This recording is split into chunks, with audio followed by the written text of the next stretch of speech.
Assalamualaikum warahmatullahi wabarakatuh. Perkenalkan, nama saya Bunga Azizah. Saya dari kelas B. Saya NPM 16 dari angkatan 2018. Di sini saya akan menjelaskan mengenai tugas presentasi saya dalam mata kuliah DSS. Dan sumber yang saya ambil untuk tugas presentasi kali ini ialah pada jurnal yang berjudul Decision Support System, Pemilihan Karyawan Berprestasi dengan pendekatan analisa gap profile matching yang ditulis oleh Munawir dan Ardiansyah pada tahun 2017. Hal yang melatar belakangi pembuatan jurnal ini ialah berada pada sumber daya manusia merupakan salah satu faktor yang menentukan efektivitas dan produktivitas suatu organisasi. Keberhasilan semua jenis organisasi pada dasarnya itu bergantung pada keahlian dan kemampuan komunitas para karyawan yang membentuknya. Efektivitas organisasional bergantung pada efektivitas sumber daya manusianya. Sumber daya manusia yang handal mampu menolong organisasi menghadapi tantangan persaingan global. Dan salah satunya yaitu karyawan. Karyawan adalah pelaksana utama setiap fungsi organisasi terhadap sarana, prasarana, dan infrastruktur yang ada. Menyadari bahwa memberikan apresiasi kepada karyawan yang berprestasi sangat penting untuk mendukung dalam peningkatan prestasi kerja karyawan. Karena jika adanya pemberian apresiasi kepada karyawan yang memiliki kinerja baik, akan memberikan motivasi kepada yang lain agar senantiasa meningkatkan pula kinerja mereka menjadi lebih baik, sehingga terjadinya persaingan baik yang nantinya bagus untuk memajukan sebuah perusahaan karena memiliki sumber daya manusia atau karyawan yang memiliki kinerja yang baik. Dan salah satu metode sistem pendukung keputusan itu adalah metode profile matching. Metode ini cukup efektif dalam menyederhanakan dan mempercepat proses pengambilan keputusan dengan memecahkan persoalan tersebut ke dalam bagian-bagiannya. Selanjutnya ada metode penelitian. Penelitian ini menggunakan metode penelitian kualitatif bersifat deskriptif atau descriptive research, yang berarti suatu metode penelitian yang menganalisis dan memecahkan masalah berdasarkan penelitian di lapangan dan beberapa sumber data yang berkaitan dengan topik pembahasan, yang kemudian mendeskripsikan dan menjelaskan fenomena hasil temuan di lapangan secara sistematis dan akurat. Nah, untuk metodenya itu kan yang pertama tadi seperti pada judulnya ada profile matching. Nah, di sini apa sih profile matching itu? Nah, dalam penyelesaian masalahnya menggunakan profile matching merupakan suatu proses dalam manajemen sumber daya manusia di mana proses terlebih dahulu ditentukan nilai kemampuan yang diperlukan oleh suatu jabatan. Dan nilai kemampuan tersebut harus dapat dipenuhi tingkat kecocokan oleh kandidat karyawan. Dan secara garis besar dapat dijelaskan, proses ini membandingkan antara nilai kemampuan kandidat karyawan ke dalam nilai kemampuan jabatan sehingga dapat diketahui perbedaan kemampuannya yang disebut gap. Lalu, analisis penyelesaian. Nah, setelah tadi diketahui apa itu profile matching, lalu ada analisis penyelesaian. Bagaimana sih analisis penyelesaian dalam mencari karyawan terbaik menggunakan profile matching? Nah, pada analisis penyelesaiannya ini ada tahapan dan perumusan perhitungan dengan metode profile matching. Jadi ada tahapan-tahapannya. Tahap pertama ada pemetaan gap kompetensi. Gap di sini adalah selisih atau beda antara profil karyawan dengan profil standar yang diharapkan. Yang dimana untuk mencari pemetaan gap ini bisa kita rumuskan sebagai berikut, yaitu gap sama dengan profil karyawan dikurangi profil standar, yang mana profil karyawan yaitu nilai-nilai yang diperoleh dari karyawan, sedangkan profil standar yaitu nilai standar yang ditentukan terlebih dahulu. Jadi nanti ada nilai standar yang sebelumnya ditentukan. Nah, kalau nanti nilai yang diperoleh karyawannya itu seperti apa? Jadi nanti untuk memperoleh gap itu profil karyawan dikurangi profil standar.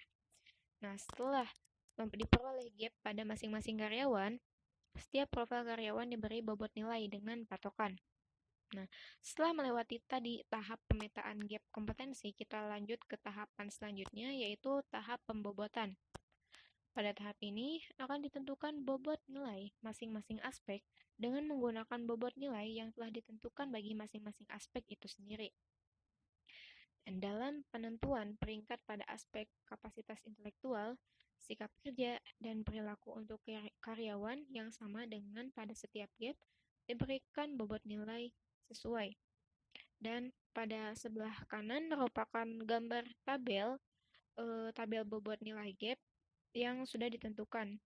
Jadi ada selisih gap dan juga ada bobot nilainya.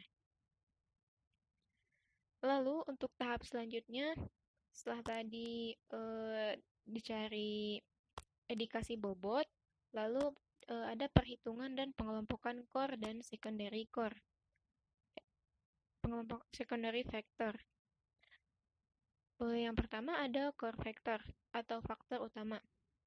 Core factor merupakan aspek atau kompetensi yang paling menonjol atau paling dibutuhkan oleh suatu jabatan yang diperkirakan dapat menghasilkan kinerja optimal.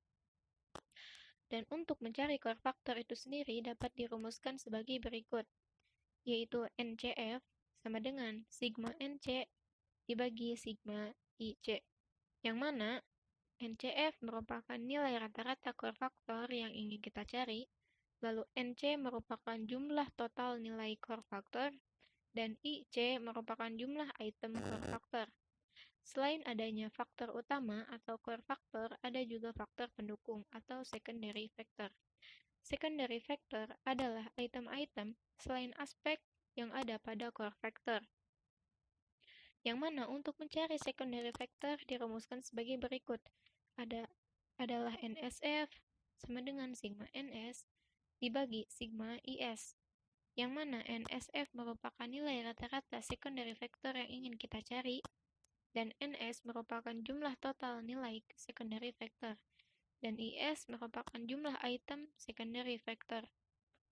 Yang membedakan core factor dengan secondary factor pada rumus ialah hanya pada simbolnya saja.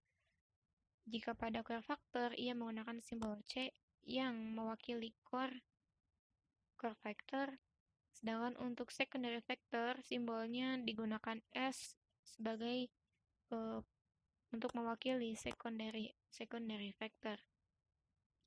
Dan rumus kedua di atas merupakan rumus untuk menghitung core factor dan secondary factor dari aspek kapasitas intelektual.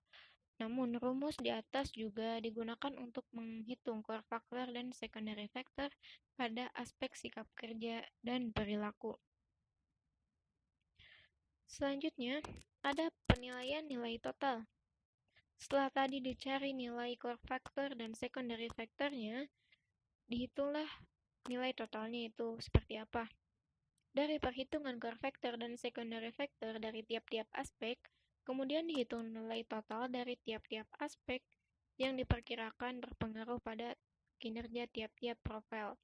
Untuk menghitung nilai total dari masing-masing aspek digunakan rumus sebagai berikut, ialah N sama dengan X% kali NCF plus X% dikali NSF, yang mana N merupakan nilai total tiap aspek yang kita cari, X% merupakan nilai persen yang diinputkan, serta NCF yang tadi sudah disebutkan ialah nilai rata-rata core factor, dan NSF merupakan nilai rata-rata secondary factor. Dan untuk sumber dan teknik pengumpulan data pada jurnal ini, yang pertama ada sumber data primer. Sumber data primer adalah data yang diperoleh melalui pertanyaan tertulis dengan menggunakan kuesioner atau lisan dengan metode wawancara. Sedangkan sumber data sekunder adalah data yang bukan dari sumber pertama sebagai sarana untuk memperoleh data atau informasi untuk menjawab masalah yang diteliti. Data sekunder yang diperoleh peneliti berdasarkan dokumentasi-dokumentasi dari beberapa buku. Selain itu, ada teknik pengumpulan data. Teknik pengumpulan data pada pembuatan jurnal penelitian ini ada yang pertama observasi. Observasi adalah pengamatan secara langsung ke lapangan untuk melihat lebih dekat objek yang akan diteliti. Data terdiri dari catatan lapangan, melalui deskripsi rinci termasuk konteks di mana pengamatan dilakukan. Lalu ada teknik pengumpulan data berdasarkan wawancara. Wawancara merupakan salah satu teknik pengumpulan data dengan melakukan tanya jawab bersama narasumber. Wawancara ini dilakukan apabila ingin mendapat informasi lebih mendalam tentang suatu yang akan diteliti. Jadi jika dirasa untuk observasi itu kurang dan ingin mengetahui data yang lebih lagi, itu kita bisa menggunakan teknik pengumpulan data wawancara dengan mewawancarai seorang narasumber yang ada. Selanjutnya ada rancangan atau desain. Yang pertama ada kriteria penentuan karyawan prestasi.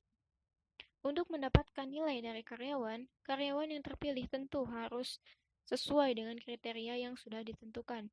Dari kriteria tersebut tentu mempunyai nilai interval sebagai bahan untuk penentuan keputusan. Jadi nanti si setiap karyawannya itu dinilai, jadi ada nilai bobot nilai tersendiri. Jadi pak karyawan yang rajin itu akan berbeda bobot nilainya dengan karyawan yang malas. Dan kriteria tersebut bisa digambarkan dalam sebuah tabel, yang mana pada sebelah kanan ini ada tabel kriteria yang memiliki 4 kriteria, yaitu disiplin, kerjasama, prestasi kerja, dan masa kerja. Yang mana setiap kriteria pun memiliki bobot nilai masing-masing, yaitu kurang, cukup, baik, dan sangat baik, serta memiliki intervalnya kalau kurang itu 1, cukup itu 2, baik itu 3, dan sangat baik itu 4. Kemudian khusus untuk masa kerja, itu ada beberapa kriteria nilainya lagi, ada yang dari kurang 1 tahun, nilainya 0, kurang dari 2 tahun, nilainya 1, dan seterusnya. Kemudian di sini ada diagram konteks.